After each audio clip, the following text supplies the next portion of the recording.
أنزل السكينة في قلوب المؤمنين ليزدادوا إيمانا مع إيمانهم أشهد أن لا إله إلا الله وأشهد أن محمدا رسول الله اللهم صل وسلم وبارك على سيدنا محمد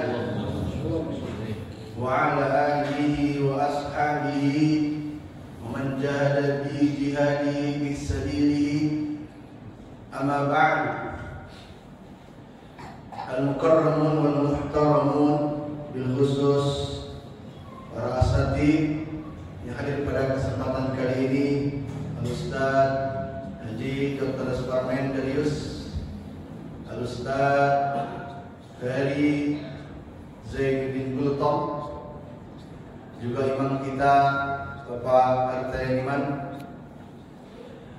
terlebih sahibul majlis pimpinan DKM Masjid Al-Barakah Bapak Haji Agus Zulkarnain, juga para tokoh, para sesepuh, Bapak Haji hadir bersama kita, Bapak Jenderal. Mudah-mudahan semua kita yang hadir kali ini dalam keadaan sehat lahir dan batin. Allah senantiasa berikan kita rahmat, berkah dan ridhonya subhanahu wa ta'ala. Amin ya rabbal alamin. Marhaban, silakan. Bersyukur kita kepada Allah Jalla Jalaluh, di antara sekian banyak umatnya, di antara sekian banyak manusia, Allah pilih kita, Allah berikan kita kesempatan, kesehatan, kemampuan dan kemauan untuk hadir dalam satu majelis yang disebut oleh Rasulullah Riyadun Riyadil Jannah. Kata Rasulullah, jika kalian dalam perjalanan melihat taman surga, maka mampirlah. Taman surga itu adalah salah satunya majelis ilmu, majelis dzikir. Insyaallah ini bagian daripada taman-taman surganya Allah Jalla Jalaluh. Kita berselawat pada Nabi kita Muhammad sallallahu alaihi wasallam, seorang nabi yang mendapatkan gelar uswatun hasanah. Laqad kana lakum fi Rasulillahi uswatun hasanah. Bahkan Allah menyanjungnya dengan kalimat wa innaka la'ala khuluqin 'azim. Tidak ada makhluk yang paling sempurna kecuali dirinya. Tidak ada makhluk yang terlepas dari dosa kecuali dirinya. Dan tidak ada makhluk yang patut kita contoh, kita teladani kecuali dirinya. Mudah-mudahan Allah berikan kita kemampuan untuk terus belajar, untuk terus memahami, untuk terus berusaha menghidupkan sunnah-sunnahnya, sehingga kita layak mendapatkan syafaatnya di yaumil akhir kelak yang teramat sangat kita butuhkan. Jujur, salat kita masih belentang-belentong, boro-boro bicara khusyuk, ya Pak. Masih bisa salat berjamaah, udah alhamdulillah. Sebab ini dari sekian banyak warga Ceger, ini yang dipilih. Khiyar bin khiyar. Orang yang dapat hidayah datang ke masjid itu luar biasa. Ada orang banyak di luar sana sehat, duitnya banyak, tapi berat banget melangkah ke masjid, betul? Ada yang lebih parah lagi, miskin, gak punya duit, berat banget datang ke masjid. Kita termasuk yang Allah mudahkan. Mudah-mudahan kita diistiqomahkan, kita diberikan konsisten sampai akhir hidup kita menyebut la ilaha illallah Muhammadur Rasulullah. Amin ya rabbal. Jemaah, namanya juga banser, tak ada akar. Apa? Bukan rotan, rotan kekuatan bagus. Apalah namanya ban serep, udah botak bannya juga. Daripada nggak nyampe ke tujuan, ya terima ya Pak. Harusnya hari ini Ustaz Catur, Ustaz Ketut, beliau berhalangan. Tapi ya kita sudah niatkan menuntut ilmu. Bismillah, kita niatkan juga iktikaf. Mudah-mudahan apa yang kita lakukan ini diberkahi Allah Subhanahu wa taala. Amin. Alhamdulillah kita sudah berada di tanggal berapa sekarang, Pak? 8 atau 9 Muharram? 8. Karena ada dua versi Kemenak sama versi NU. Di Tumben ada perbedaan. Tapi kagak ngaruh, kita udah lebaran apa? Kemarin udah flyover duluan. Begitu di isbat sama NU ternyata nambah 1 hari digenepin. Tapi Kemenak tetap lanjut. Gak apa-apa, biasa kita mau begitu. Kita ikut yang mana aja. Kita sudah di bulan Muharram di tahun yang baru 1446 Hijriah. Masya Allah. Rasanya belum lama kita flyover. Kemarin flyover lagi. Kemudian berbicara tahun baru, tentu kita akan mau tidak mau mengaitkan peristiwa hijrah terhadap perhitungan kalender kita Hijriah ini. Satu peristiwa yang sangat besar. Perintah Allah kepada Nabi-Nya, kepada umat Islam agar pindah dari Mekah, karena Mekah sudah sangat tidak kondusif. Bagaimana para sahabat diancam, dikecam, kemudian sampai dibuat sayembara, siapapun yang mendapatkan Nabi Muhammad dalam keadaan hidup dan mati, 100 ekor unta hadiahnya. Siapa yang tidak tertarik? Kalau hari ini mungkin disebut 100 unit Mercy, 100 unit Ferrari. Karena unta satu kendaraan yang sangat mewah. 100 ekor unta. Bahkan sampai seorang Surakoh, namanya Surakoh, kita sekarang disebut serakah. Dia sama kelompoknya lagi main nongkrong. Dari kejauhan dia lihat ada 2 orang sedang naik unta. Dia tahu sayembara itu. Teman-temannya bilang, jangan-jangan itu Muhammad sama Abu Bakar. Tapi Surakoh saking serakahnya, mengingat dia dalam pikirannya, kalau saya bagi 100 ekor kepada teman-teman saya, tinggal sedikit dapatnya. Dia bohongin teman-temannya. Bukan, itu saya kenal, kemarin saya ketemu musafir biasa. Lalu dengan meyakinkan itu kepada teman-temannya pulang, dia juga pulang, tapi pulangnya ngambil panah, ngambil tombak, ngambil pedang, dan bawa kuda terbaiknya. Dia kejar 2 orang itu. Karena serakah, sifat serakahnya akhirnya Allah berikan petunjuk kepada dia. 2 kali jatuh, Pak.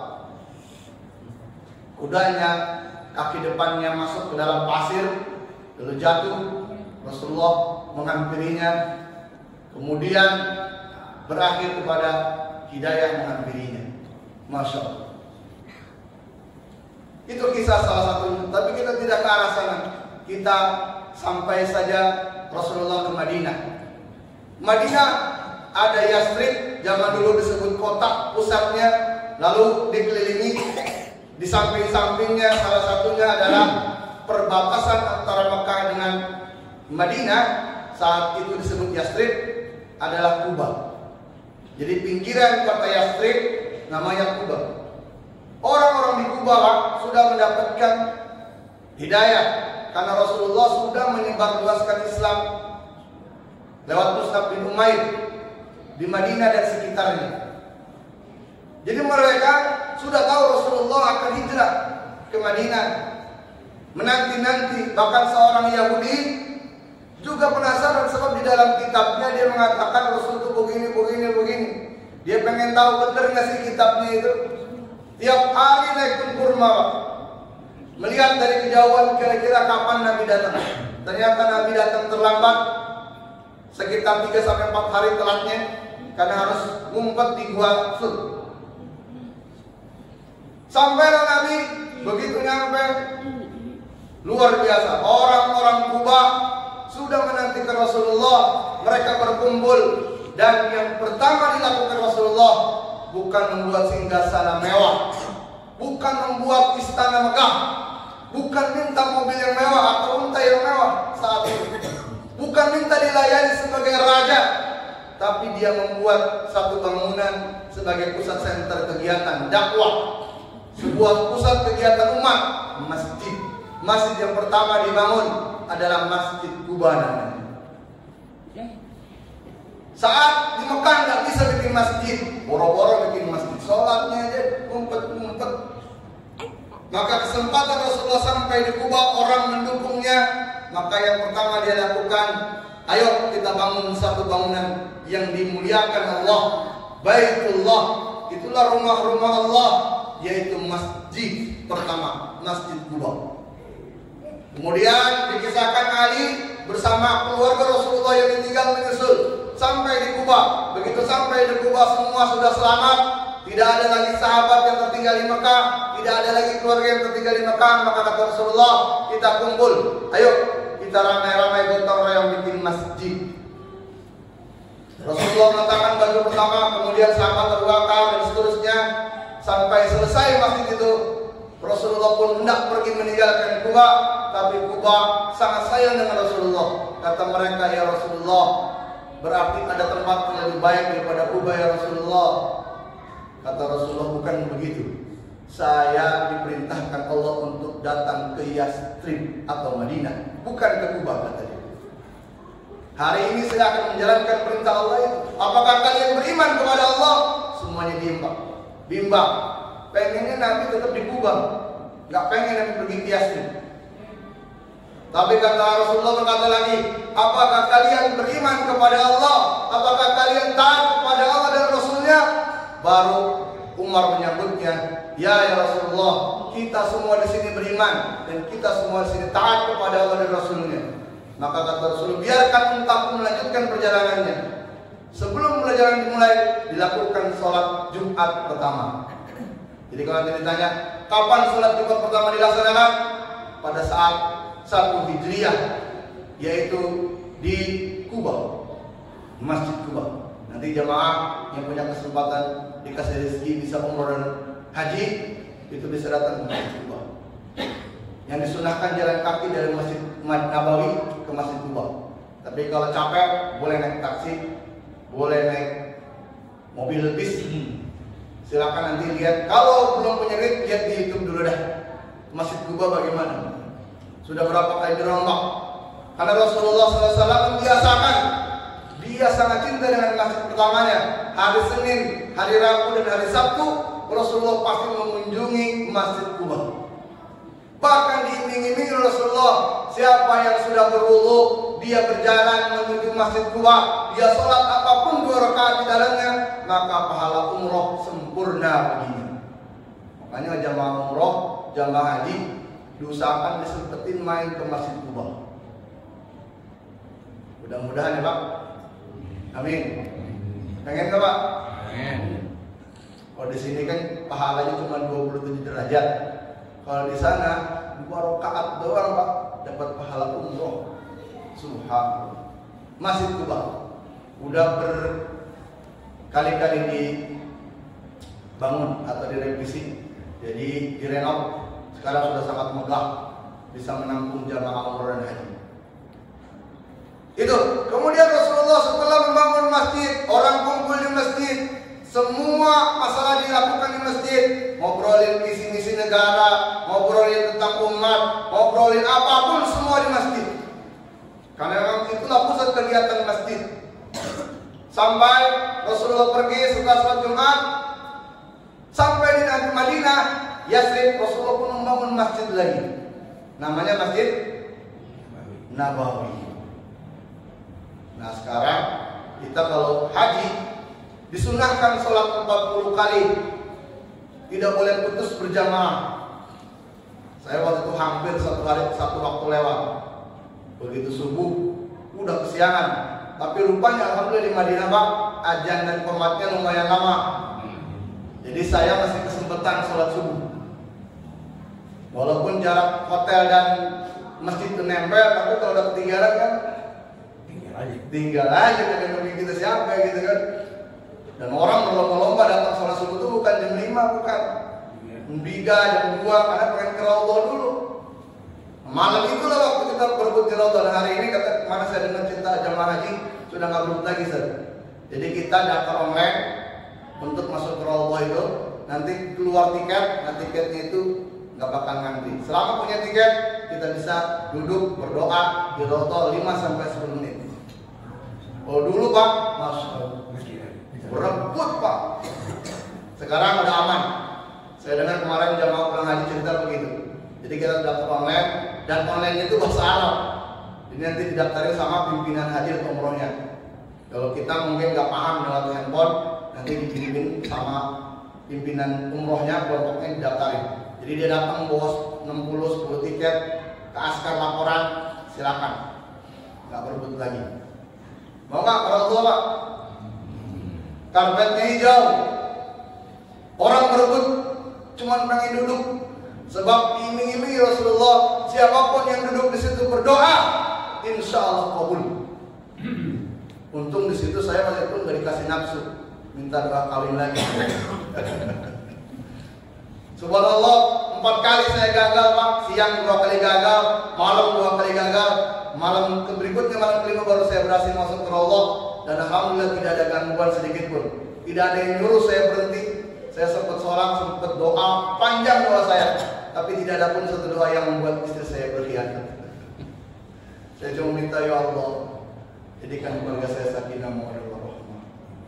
Itu paling penting. Kalau udah sampai di sana, mintanya jangan yang macam-macam. Jadi dukun. Karena kabul Pak, sangat kabul. Nah, ini baru cerita nih, belum hikmahnya nih, panjang banget. Mengajut kalau udah cerita mengajut. Belum? Oke. Pokoknya kalau dia bilang selesai, kita selesai. Sampai Rasulullah di mana bikin Masjid Nabawi. Begitu selesai Masjid Nabawi, Rasulullah melakukan hal yang kedua, yaitu ukhuwah Islamiyah, ta'akhir namanya. Rasulullah mengumpulkan para sahabat Ansar dan Muhajirin, dipasang-pasangkan Pak. Ente dengan ini, Muhajirin 1 dengan Ansar 1, Muhajirin 2 dengan Ansar 2, dipasang-pasangin. Disuruh oleh Rasulullah Muhajirin, Ansar, kalian penduduk Madinah, tanyakan kepada orang-orang Muhajirin dari Mekah kebutuhan mereka apa. Salah satunya kisah yang akan kita kenal, Abdurrahman bin Auf. Dipasangkan dengan orang Madinah yang kaya raya, saya lupa namanya siapa. Dikatakan, wahai saudaraku, apa yang kau butuhkan? Uang atau istri? Kebetulan istriku ada 4, kata dia. Mau pilih yang mana dari 4 istriku? Subhanallah. Seperti hal gitu gimana? Tapi kata Rasulullah, jangan, saya tidak butuh itu. Tunjukkan saya di mana pasar. Maka dia ditunjukkan pasar. Tidak lama Pak, dia menjadi orang terkaya lagi di Madinah dan berhasil meminang seorang wanita gadis Madinah. Karena istrinya nggak ngikut di Mekah. Subhanallah. Berhasil Rasulullah menggabungkan Ansor dan Muhajirin, dipasang-pasangin Pak. Ta'akhir namanya, program saudara. Pokoknya dia harus membimbing saudara Ansornya sampai benar-benar kebutuhannya terpenuhi. Sampai mereka saling ngerti, saling paham, bahkan sampai tingkatan ukhuwah tertinggi namanya ihtar. Ihtar itu Pak, tingkatan tertinggi ukhuwah. Apa ihtar itu? Ihtar itu mendahulukan kepentingan saudara daripada dirinya. Maka terjadilah pada saat perang-perang berikutnya Pak, ada situasi di mana mereka sama-sama kehausan dan mereka saling mendahulukan saudara-saudaranya. Dia lihat dia haus banget, tapi dia saudaranya udah mau mati, dikasih saudaranya. Saudaranya yang mati itu pun lihat saudaranya yang mati, dikasih lagi sampai mereka nggak minum semua Pak. Saking ihtarnya. Kita juga begitu ihtar, nggak mau jadi imam dorong-dorongan. Gitu Ustaz. Kalau bilang imam aja dorong-dorongan. Udah ente aja. Ihtar. Saking saudara. Saking saudara. Ihtar Pak, jadi tertinggi. Innamal mu'minuna ikhwatun. Baik. Semua kita bersaudara. Maka Rasulullah sudah menyatukan Muhajirin Ansar. Yang terakhir, Rasulullah paham di mana di Madinah bukan hanya orang Arab, orang Islam, tapi dalamnya ada Yahudi. Maka disatukanlah orang Yahudi dengan piagam Madinah. Dikumpulkan orang Yahudi, disampaikan kepada Rasulullah, hai orang Yahudi, kalian semua, kita semua bersaudara dalam bernegara. Namanya ukhuwah wataniyah. Ini digembar-gemborkan oleh Nahdien. Ya kan dengan lagunya. Apa lagunya Pak? Hubul watan apa? Apa orang NU di sini? Cinta negara, nasionalisme itu penting Pak. Rasulullah menanamkan itu kepada semua penduduk Madinah, Muhajirin Ansor dan orang-orang Yahudi. Kata Rasulullah, hai orang Yahudi, kalau orang-orang Muslim dihina-hinakan, difitnah, dicelakai, maka kau wajib melindungi orang Muslim. Orang Muslim begitu juga. Kalau orang Yahudi penduduk Madinah mereka sampai celaka, itu tanggung jawab orang Muslim. Mereka harus saling tolong menolong, ta'awanu, semua harus saling membantu. Terutama bicara keancaman keamanan negara Madinah saat itu. Pokoknya semua harus wajib punya nasionalisme, cinta negaranya. Kalau Madinah diserang, maka semua siap, wajib menumpahkan darah demi mempertahankan bangsa negaranya. Luar biasa Pak. Udah Pak, itu Madinah menjadi percontohan. Semuanya aman, semua damai. Maka puncaknya adalah idza jaa nasrullahi wal fath. Kekuatan berbasis masjid, kekuatan ukhuwah Islamiyah, kekuatan ukhuwah wataniyah maka menghasilkan satu gerakan dahsyat, Fathul Mekah. Mekah kembali di Rasulullah tanpa setetes darah. Karena saking takutnya Abu Sufyan melihat ribuan pasukan Madinah datang, mereka timbang diam. Bahkan Abu Sufyan mengucapkan asyhadu an la ilaha illallah. Subhanallah, saya kira sudah cukup. Nasinya sudah siap. Sebetulnya hikmahnya belum, ini baru ceritanya. Nanti pekan-pekan yang akan datang mudah-mudahan kita bahas kembali kenapa Rasulullah membangun masjid, kenapa Rasulullah membangun ukhuwah Islamiyah, kenapa Rasulullah membangun ukhuwah wataniyah. Mudah-mudahan di lain kesempatan kita masih diberikan kesehatan. Mudah-mudahan juga Allah berikan kita keistiqomahan. Kita doakan semoga keluarga kita dijadikan Allah keluarga yang sakinah mawaddah warahmah. Allah hadiahkan kepada kita anak-anak yang soleh dan solehah. Allah berikan keberkahan rezeki keluarga kita. Allah mudahkan anak-anak kita belajar. Allah berikan mereka sekolah-sekolah yang terbaik. Allah selamatkan mereka dari fitnah hari ini, fitnah narkoba, fitnah seks bebas, fitnah tawuran. Mudah-mudahan kita semua diselamatkan dunia dan akhirat. Al-Fatihah. A'udzubillahi minasyaitonir rajim. Bismillahirrahmanirrahim. Alhamdulillahirabbil alamin arrahmanir rahim maliki yaumiddin. Iyyaka na'budu wa iyyaka nasta'in ihdinas siratal mustaqim. Siratal ladzina an'amta 'alaihim ghairil maghdubi 'alaihim waladdallin. Amin ya rabbal alamin. Allahumma bihaqqil Fatihah, bismil Fatihah, bil mu'jizatil Fatihah, bil karamatil Fatihah. Ya Fattah iftah lana abwabal khair, abwabal rizqi, abwabal siha, abwabal afiyah, abwabal hidayah, wa abwabal jannah. Rabbana atina min ladunka rahmatan wa hayyi lana min amrina rashada. Rabbana atina fid dunya hasanah wa fil akhirati hasanah wa qina adzaban nar. Subhana rabbika rabbil izzati amma yasifun wa salamun alal mursalin walhamdulillahi rabbil alamin. Assalamualaikum warahmatullahi wabarakatuh.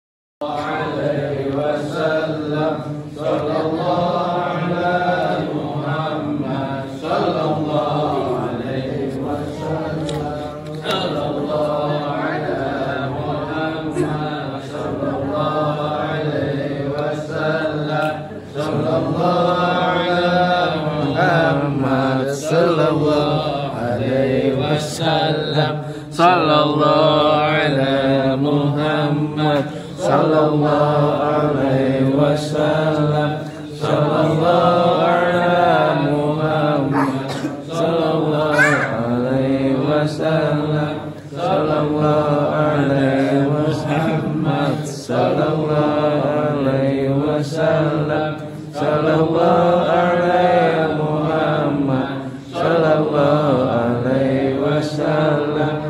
Sallallahu ala Muhammad, sallallahu alaihi wasallam, sallallahu ala Muhammad, sallallahu alaihi wasallam, sallallahu ala Muhammad, sallallahu alaihi wasallam.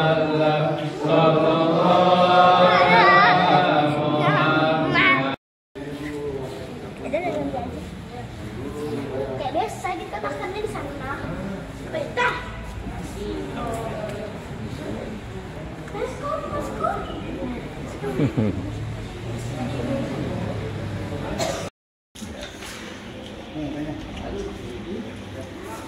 anak Rahmat jam berapa kak nikahnya? Pak Romat. Nikahnya nggak tahu deh. Makanlah dulu Pak Arun.